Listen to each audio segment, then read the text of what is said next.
There it hangs, suspended in gloom, glowing dimly in darkness. A beacon there to inform us that there is always a way out. But don't go just yet. We have such wonderful things to show you. This is the Exit Light Podcast.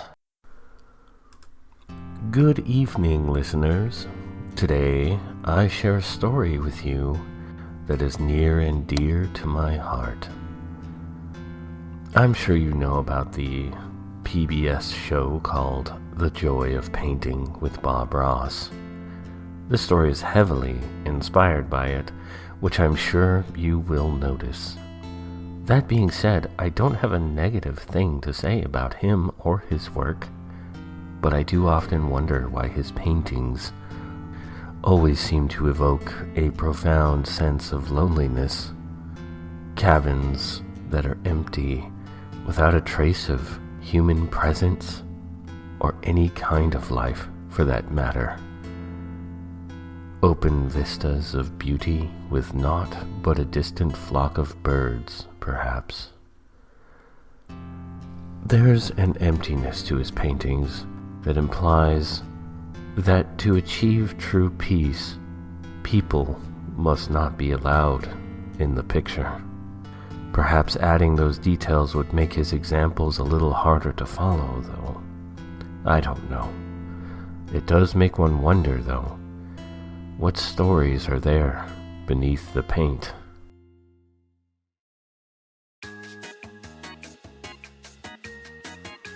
Paint Night with Chester St. James.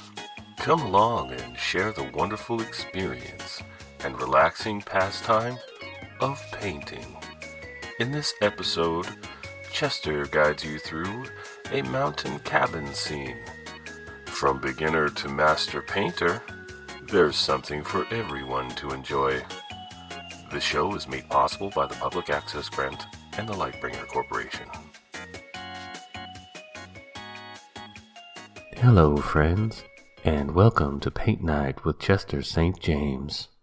I invite you to come along with me as I take a little journey into the beautiful wilderness, or you can just hang out and watch the adventure unfold, whatever you like.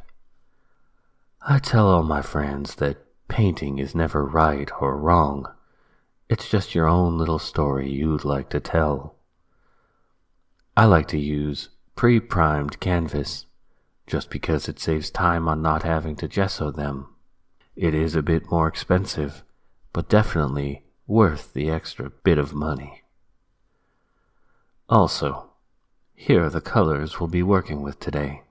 As you can see on my palette, we have titanium white, ivory black, cadmium yellow, phthalo green, Prussian blue, phthalo blue, just a little bit here, as a little phthalo blue goes a long way, Van Dyke brown, and cadmium red.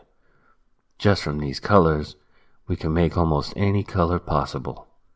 Isn't that amazing? All those possibilities from just a handful of colors. I like to think the same thing about people.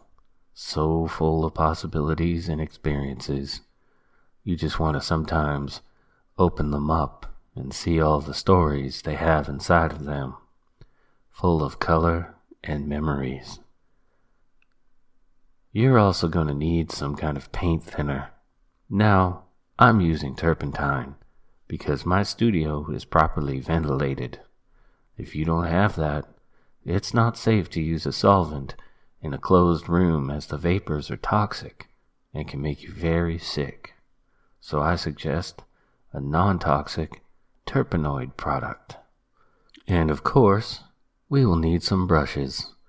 I prefer to use camel or hog hair brushes, but you can use whatever you like. Did you know camel hair brushes are not really camel hair? They're actually made from squirrel hair, as the bristles are more absorbent and softer. The funny things you learn, huh? You can go your entire life thinking something or someone is a certain way, and suddenly A simple fact can completely turn that idea on its head. I can just imagine a whole bunch of squirrels just running around with bald tails looking like mice with all that fluff. But we know that isn't the case. It's a sad truth to most things, that we often ignore how things are made, and that a cute little critter had to suffer so I can have this paintbrush here. To me, it just makes me appreciate these things more when I know what had to be done to make them. Well, I'm sure you've gathered all of your materials and are ready to get started. All right, here we go. Today, I think we're going to start out by taking our palette knife and just a little dab of our cadmium red and scrape up a little bit of cadmium yellow. Kinda knead the two colors together like you're baking bread for breakfast. My wife used to make bread every morning. Oh, it smelled so good. Yeah, just kind of fold those colors in till you have yourself a nice orange color. Let's see how this looks on our canvas. Take your large, flat brush, and get that orange and just lightly feather the canvas in crisscrossing motions. Just long, quick diagonal strokes with the flat brush, applying this nice orange color across the top 2/3 of the canvas. I really love this part of a painting. It's sort of like painting a room that doesn't yet have an occupant. Say, a baby due in a few months, and you're getting everything ready for them, so when they look at the room with their new eyes, they see beauty and the love you put into the work. Okay, so now we're going to tap our brush into the cadmium yellow and just streak it across the sky of orange. See how that's fading into a gradient? It's already starting to look like a sunrise, or sunset if you prefer. With our same brush, let's dip it into our titanium white. Now, just kind of poke at the canvas, pushing some clouds into the picture. Make them whatever shape you want. I've always liked looking at clouds, just the gentle way they shade the sun. Sometimes you can almost see faces or other shapes up there. I like to think it's whatever is sitting in the back of your mind, coming through to the surface. Maybe not always a good memory. These clouds are just scudding by without judgments. No expressions of disappointment over what they see. No accusations of any kind. Okay, let's clean off our brush and set it aside for now. We'll be needing it again. Let's take our little palette knife and just scrape some Van Dyke brown and just form the shape of your mountains about here. 2 or 3 peaks should be good, but if you want more or less, that's fine too. Just be sure to keep the edge nice and clean and drag the palette knife down at an angle so you get these nice triangular shapes that just sort of fade at the base. Now we're going to mix some ivory black into the Van Dyke brown and paint the dark side of the mountains. Just like people, mountains have a dark side. Without contrast, the world would be such a boring place. Don't you agree? Just a shade or two darker, so it blends naturally to give them the appearance of distant, majestic mountains. There, see? It's coming together nicely. Let's give these mountains some highlights with our titanium white, and just lightly drag the knife across the surface, just enough to give it some texture. It's not winter yet in this scene, but if you go heavier with white, you can make them snow-covered mountains with little outcroppings of rock, and maybe little caves or crevasses and the like. All right, that's looking pretty nice. Now, to blend this mountain range before we plant our trees, take your clean brush and just sort of pull the sunset or sunrise up into the mountains like this. Yeah, See how they fade into the distance? Now, let's take our chisel tip brush and put in some trees. We're using our phthalo green for these. Don't worry about the details. Just start at the top of the tree and go down. Then scribble some branches. Now you've got a little forest marching through the middle distance. The green contrasts with the warm orange sky so that it looks almost black. Notice how the mountains look even further away? That's because the trees are darker in color. And with painting, always remember that darker colors appear closer. It's the things closest to us that are always the darkest. You never know what secrets they may be holding. Let's get some cadmium yellow and phthalo green together and plant some shrubs. We'll be using a filbert brush, which is round at the edges, you see? Perfect for making pleasant round shrubs to fill in the negative space. As you paint your shrubs, make them a little bigger as you go down. We really want to sell the illusion of distance. We'll just have them march all the way up to a nice little pond. Say, about here. Water is reflective, so we want to take the colors that are all around and sort of incorporate that into the pond, making it look like all the shapes and colors around are being reflected. We do this by blending in the same shapes and colors, then using long horizontal strokes, like this. Doesn't have to be exact, but it looks nice and calm. Maybe a slight breeze that smells of wildflowers and sweet grass. Like her perfume. Now, let's get some Van Dyke brown and a little titanium white, and maybe some cadmium red in there for our pathway or trail that will lead to our cozy cabin. Just mix these up to get a rich red-brown color that will sort of curl around behind one of these bushes. And take a little walk around the pond. Just start with a slight line and widen it out as you bring it around the pond. Yeah, that looks like a nice little path. I love nature hikes. There's nothing more enticing than a trail cutting itself through the wilderness to who knows where. It's not about the destination though, right? But here, at the widest part of the trail, is going to be our cabin. Next, we're going to switch to our fan brush and make a lighter shade of green by adding more cadmium yellow.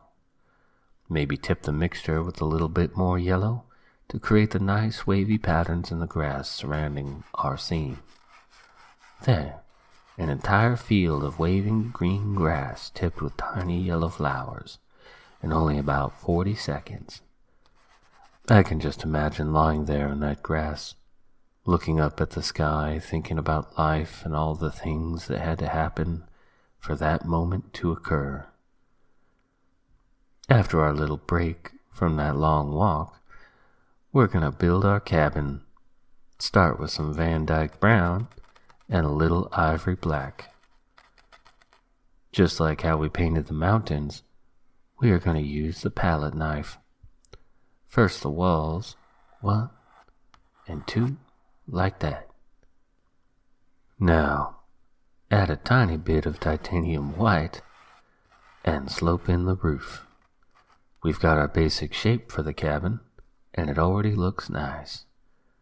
Just a cozy cabin with a mountain view, just like the one I built years ago with Lisa. We'd spend almost all summer out there like we were the only 2 people in the whole world. I think we need a big tree right here by the cabin. Let's add a little ivory black to our cabin color and just sprout this guy up like this. Now, get your number 6 brush and add some branches. This way, that way, like arms reaching up to the sky. Let's say we're just getting into fall, so the leaves are going to be a fiery red-orange. I love when the trees change color, just nature's calendar. Take away our clocks and schedules, and you have the natural world to tell you everything you need to know. I think sometimes we make things more complicated than they need to be. We find ourselves doing things we don't want to do, over and over, just so we can exist. Out here, though, we don't need to worry about all that, huh? I think a painting should tell a story, and here we have the general shape of it, but now we need details. So maybe our cabin dweller was out walking the day before, when it rained, so there's foot impressions in the path, carrying something heavy, so a little deeper maybe, leading to the threshold to the cabin door. He knew for months about her indiscretions and her plans to leave him. It was a subtle change in the way she hesitated to say the words that used to roll out of her like sudden laughter. Forced, holding back the truth. She tried to excuse herself from this trip, saying she had too much work to do. Too much work. Isn't that a shame? But he insisted despite knowing he had lost her. Maybe a trip to the cabin would remind her of what she was forsaking. Maybe let's paint some cattails here in the pond, and some mossy stones. That was about where it happened, where my heart shattered. Maybe it was an accident, but I saw it happening in my mind moments before. I didn't push her that hard, but she was off balance as she was turning away from me, unable to look me in the eye. I knew she was gone the second her head hit the rocks.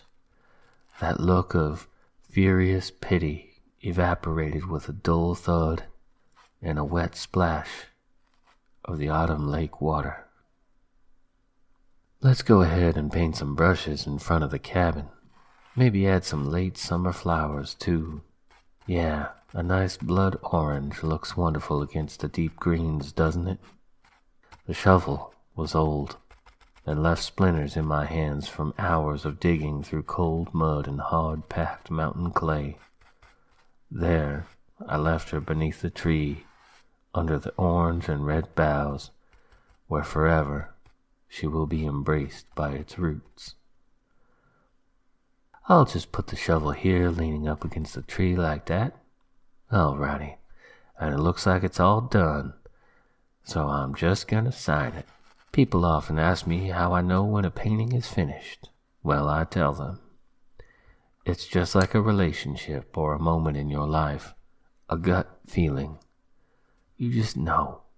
And with time and patience, you might just come to accept that some things are never really done, are they? Thanks for watching Paint Night with Chester St. James. And as always, have a wonderful day.